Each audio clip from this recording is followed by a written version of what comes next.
Hey YouTube, this is Brad in Fort Worth, Texas. Wanted to do a video on a little kind of Glock experiment that I started kind of messing with about a month ago. This is so basically what I did is I got the Gen 17, or excuse me, the Glock 17 Gen 5 frame. Just bought the frame and basically built everything out from there. So I went with what the hell is that? Zafri or some shit. I can't even remember now. Sorry. Zafri Precision or something like that. Y'all probably know. Zafiri. I don't know how you pronounce it. But anyway, so I went with them for the barrel and the slide. This color is called Gun Candy, something candy. I can't remember the exact name, but so yeah, went with the Zafiri. That's gonna ball. I don't know how to pronounce that. Sorry, everybody. I know I'm probably butchering that name, and sorry to Zafiri for doing that. But anyway, so I went with the Gun Candy color slide. I don't remember the actual model of what this slide is called. You know, they only have a couple of them or a handful of slides that you can choose from for certain generations and models of Glocks. But this is the one I went with the ability to put I use, for the most part, Trijicon RMR or an SRO, which is what I'll eventually end up putting on, maybe.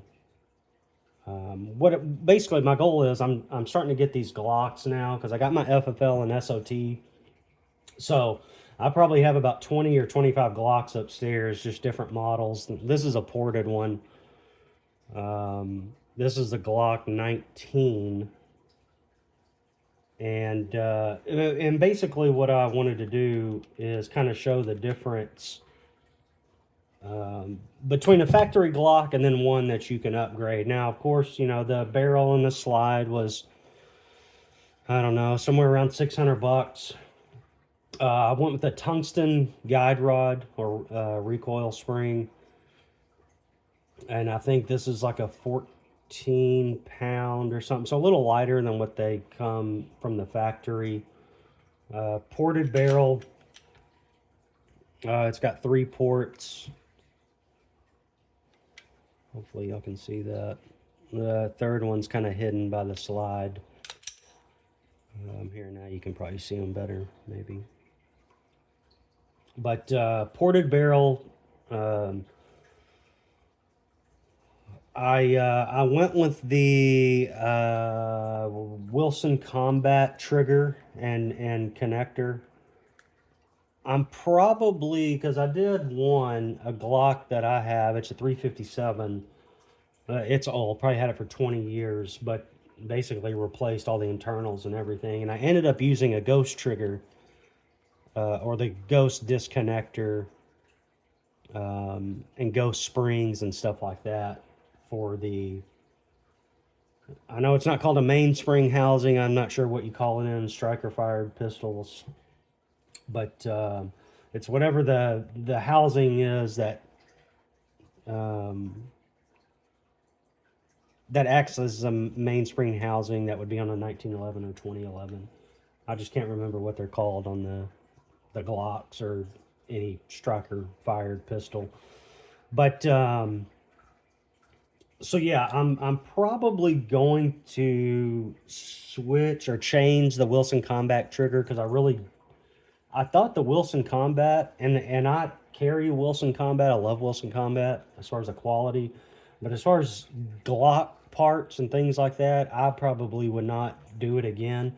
I think it's a little sloppy. Just some of it's hard to tell from here, but some of the coloring, it's not totally the same color blue everywhere. There's a little bit of a darkness on a couple of areas where it just looks like it's just shitty craftsmanship, or just, you know, they're making Glock parts. So I think there's probably a lot of things that are overlooked on that, since most of their focus is going into the Wilson combat guns themselves. Um, but I just wanted to try a few things with the Glock and just see if, basically we can make these firearms, a $500 firearm better. And of course, I figured out, yes, you can, if you want to spend another $1,000 to get there. So, tungsten guide rod, which I will say this, if anyone does have a Glock and they haven't changed to a tungsten guide rod, definitely do that. It'll make your slide a lot smoother. One thing I noticed about all Glocks, and again, I'm kind of used to the 2011, more of the higher end stuff, but I wanted to kind of get into some of this and start doing some customizations and just see if there's a market for any of that. This is listed on Gunbroker if you do see it, and pretty soon I'm going to create a website and start selling guns. So I'll have a place where people can go and look at the firearms, because gunbroker.com does kind of suck.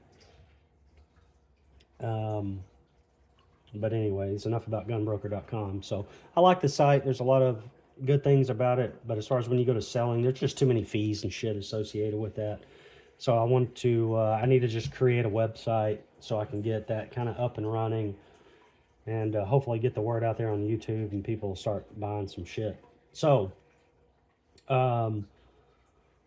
let's see. I didn't put a night. I'm gonna get some Trijicon, some of the, or kind of the Ameriglow night sights for this.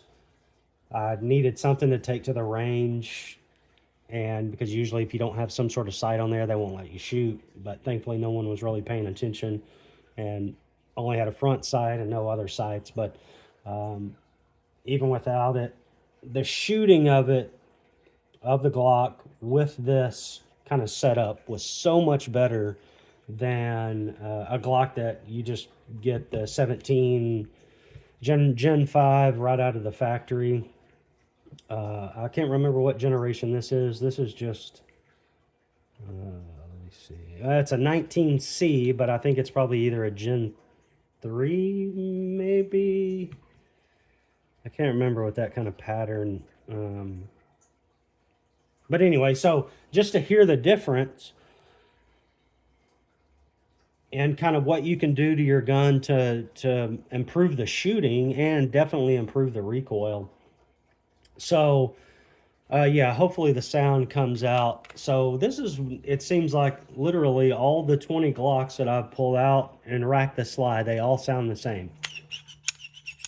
Squeaky as fuck. A lot of that is just because of the shitty guide rod or recoil spring that they use. And that's why I kind of was saying, definitely, if you don't do anything, or if you want to do one thing with your gun to improve it, it's going to be replacing the recoil spring. Guide rod, recoil spring. I'm using those terms interchangeably. But yeah, if you want to make a difference in the way your firearm feels, and the tungsten guide rod kind of adds a little bit of weight, the recoil spring is it's a better quality than what's coming from the factory. And kind of what I got into this because I always just remember that sound of Glocks. And racking a slide, it was like you pull a fucking muscle trying to rack the slide. And it was like, well, okay, what can we do to improve these? So you kind of heard that squeakiness, which is like that with every Glock that I've ever purchased. Even with putting oil, here, we can put some fucking oil on here. Just see if that helps. It's going to help a little bit, but really it's not that. That's really not where the problem lies. It's just the quality of the parts that they use that comes from the factory. I'm not knocking Glocks. They're super reliable. I mean, one of the most reliable guns probably on the planet. And don't get me wrong. I mean, I love 2011s and all that stuff and the 1911s. But as far as reliability, man, it's really tough to beat the Glock. I will say that. For the money. I would consider these really inexpensive guns. So let's just see. Sorry, I'm kind of doing an experiment with y'all on this, but I just want to see if there's anything as far as the oil. Also, the only oil that I use at this point is the Lucas. It's the extreme duty gun oil, and this shit's awesome. Way better than the gun butter. The gun butter stuff is real thin. So, and how I kind of got into this was the Infinity. So, the Infinity people, this is all they use on their guns, and it's because it's a little thicker. And sometimes when you have a gun where the tolerances are super, super tight, you want something that's, a little more viscous or a little thicker to help with the wear on the slide to frame fit. Now, here it's a polymer. The slide doesn't really, it just kind of floats along the frame, kind of on some rails in here. So it's that gun oil is never going to do you wrong. I can promise you that. So now, do you hear that? So that squeakiness is almost gone.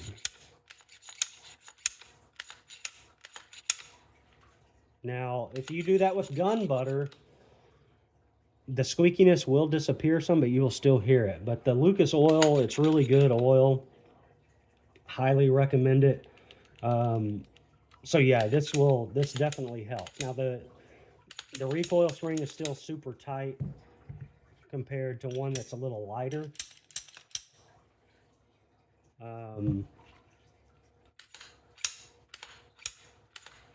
That actually doesn't sound too bad there.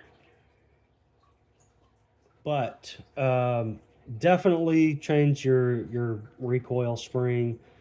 Triggers go, I don't know. I have a couple of different kind of triggers I just want to swap and kind of play with some to see what people keep telling me about Apex. I've done the Terran Tactical disconnector. I still find it extremely mushy. So even on the Wilson Combat, it's super mushy. Now, it did take the trigger pull weight from 5.5 to about 4.6 pounds. So it was about a pound difference just putting the Wilson Combat disconnector or connector on. The trigger, everything was polished up, and the trigger did not come polished as far as the trigger bow. I don't know if it's called a trigger bow on these kind of guns, but polished that up really nice, super slick. That helped a lot.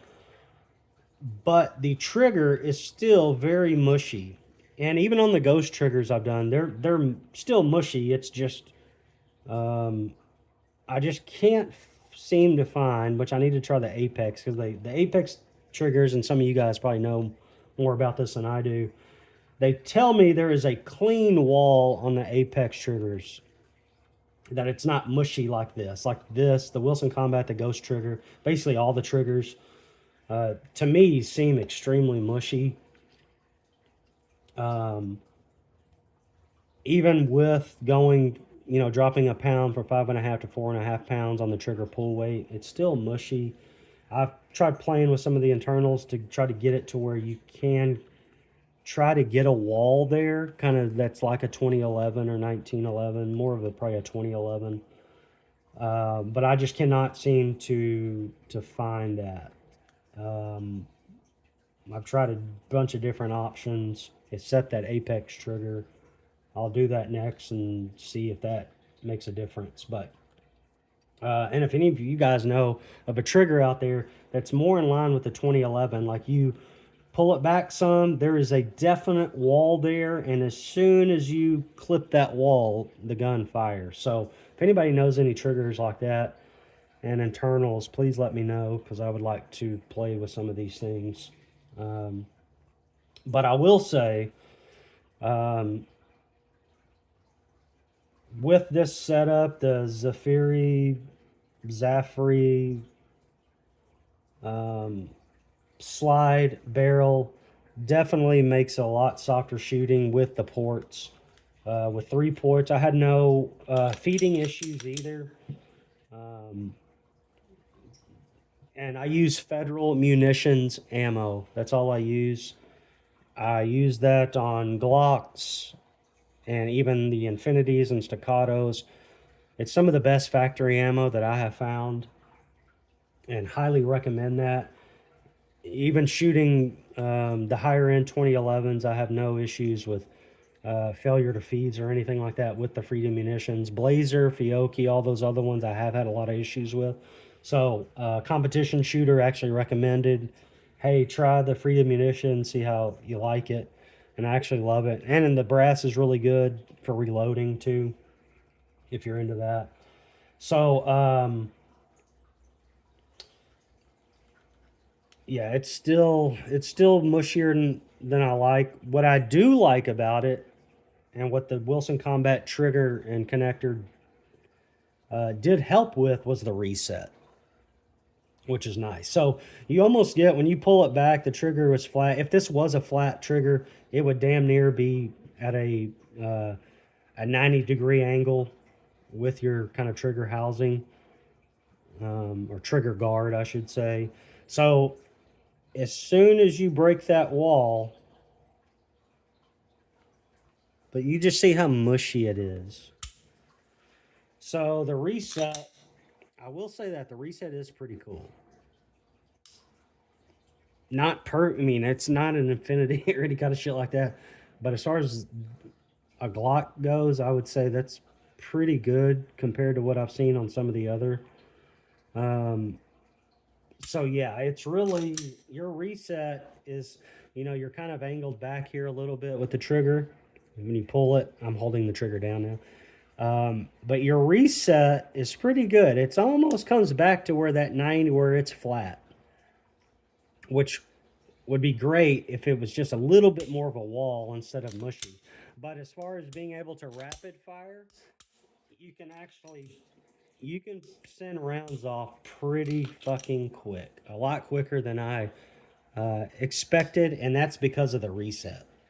The reset kind of pushes your finger out a little, and then it's a 4.5 trigger pound pull weight back in. So yeah, I was impressed with that. I will say, and the ghost trigger is the same way. I think the ghost trigger that I did on mine has a little bit more of a reset than the Wilson Combat one. But as far as the trigger pull weight on the ghost, I was able to get it at like 3.5, just under 3.5 pounds, which I like. I just wish it kind of had the reset of the Wilson Combat. Um, Same with the Terran Tactical. I tried the TTI, the Terran Tactical disconnector. It's probably not called a disconnector. Maybe it's a connector. Um, Tried that. It was very similar to the Wilson Combat, as far as the reset goes, and even the trigger being mushy.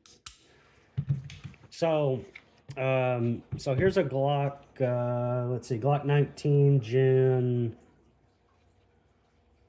I don't know. I think it's a 3. Pretty sure it's a 3. Some of y'all that know more about the Glocks can probably tell. Maybe this grip panel, a grip module. Well, it's not really. It's just part of the frame, I guess. But the grip probably will dictate or kind of tell you what generation it is. This is a 5. Um,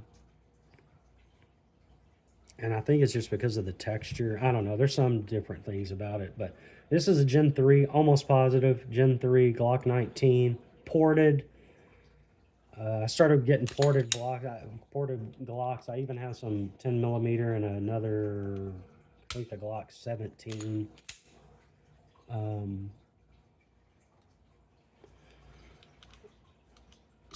okay.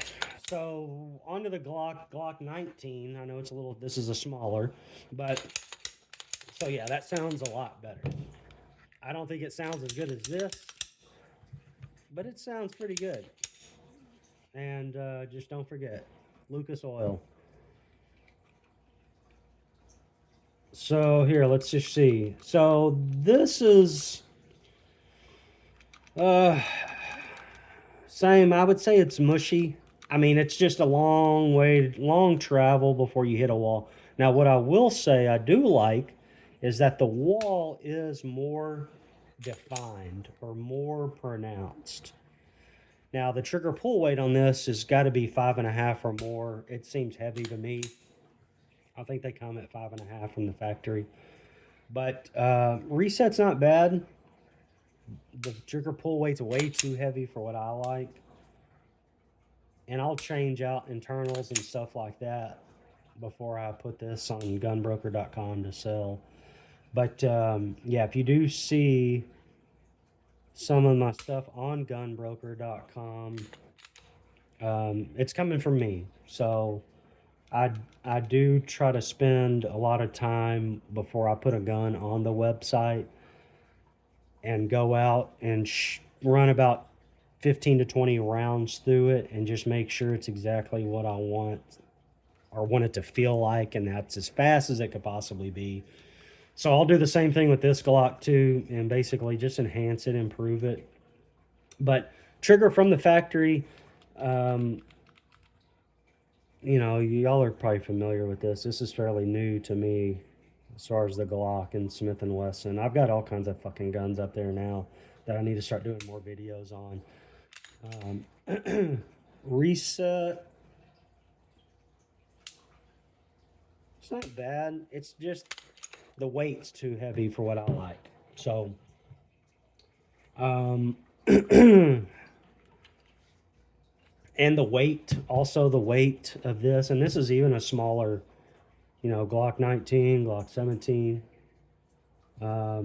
This gun is heavier than this. And the reason why that is because of all the cuts in the slide.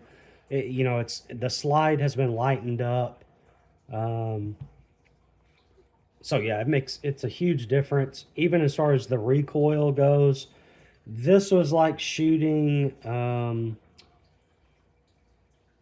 you know, it's like shooting a staccato or something like that. As far as recoil goes, it's like shooting a non-ported staccato or any gun.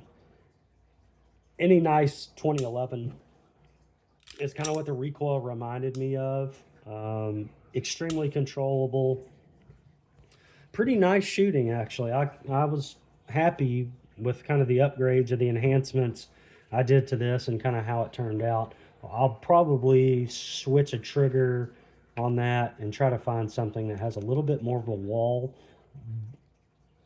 But having a wall without sacrificing or not having to have a 5.5 or 6 pound trigger pull weight. So if I can't find that trigger that gives me a 3.5, 4.5 tops, I don't even like that. And it's only because I'm used to stuff that's around 2 pounds.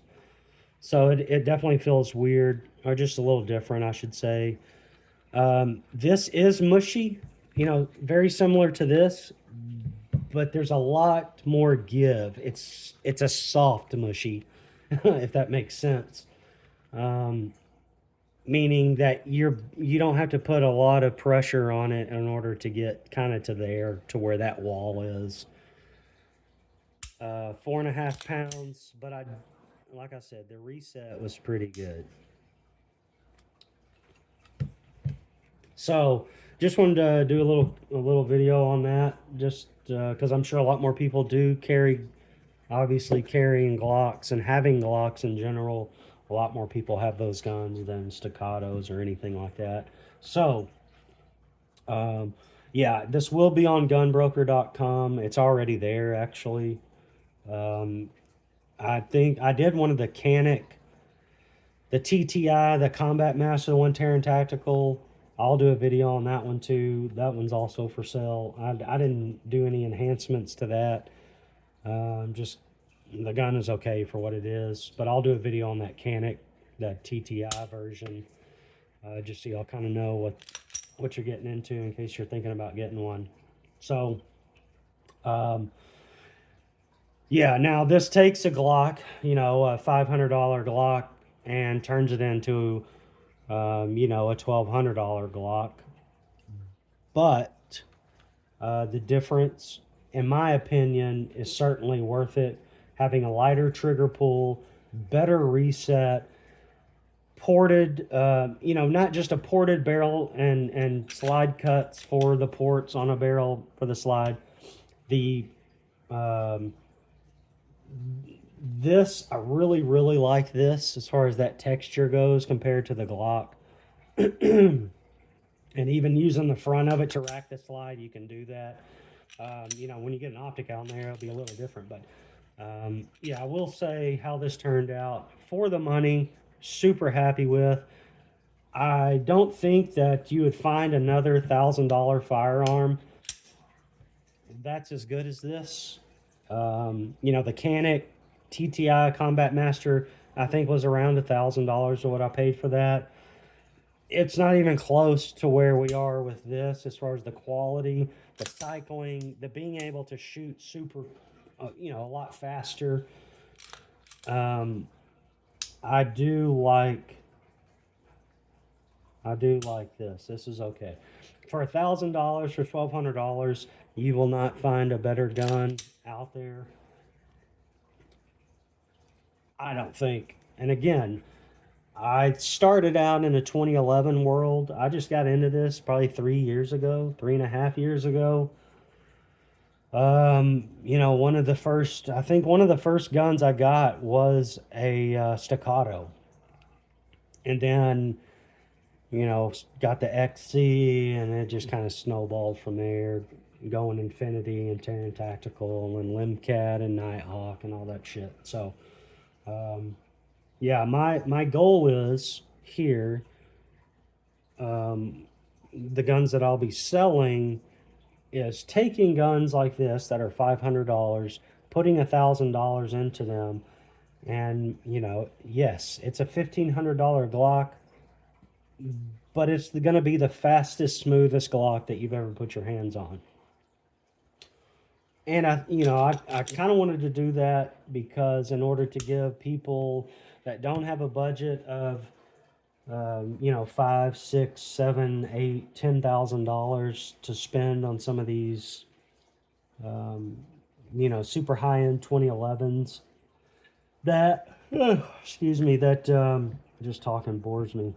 But to give people an option that, hey, you don't have to spend $5,000 in order to get a really nice, super flat shooting gun,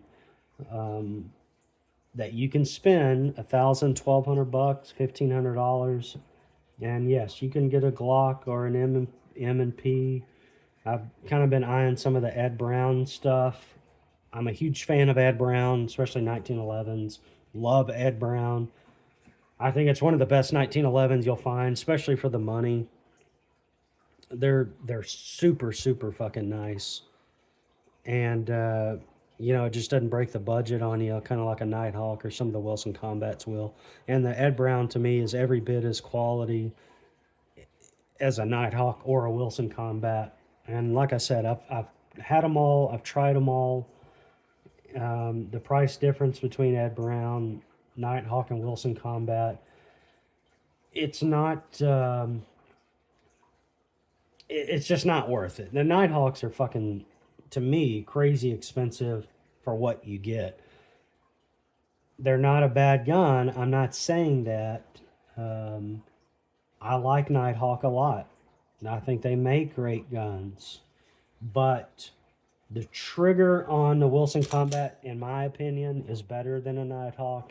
The Ed Brown trigger is comparable for a Wilson Combat to me. I loved Ed Brown, really did. And I sold the 1911 that I had. I carried the 1911 for a while. Fucking loved it, man. I mean, I'll buy another one of these days. I've been trying to talk to them about trying to make a double stack for me, but they're just kind of set in their ways, old school, so they don't do things kind of like what Wilson Combat and Nighthawk have done, which is fine. I figured I would try since I really liked Ed Brown. If they ever start making double stacks, I'll be the first one to get one. But yeah, so anyways, back to this. Glock 17, Gen 5,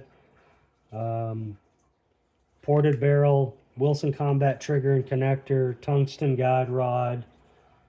Trying to think if there's anything else I've done with this. I don't think so. So yeah, no, sorry for the long video about a fucking Glock, but just kind of wanted to, for some of y'all, just to see the difference in that. And don't forget about Lucas on gun oil. Y'all be good.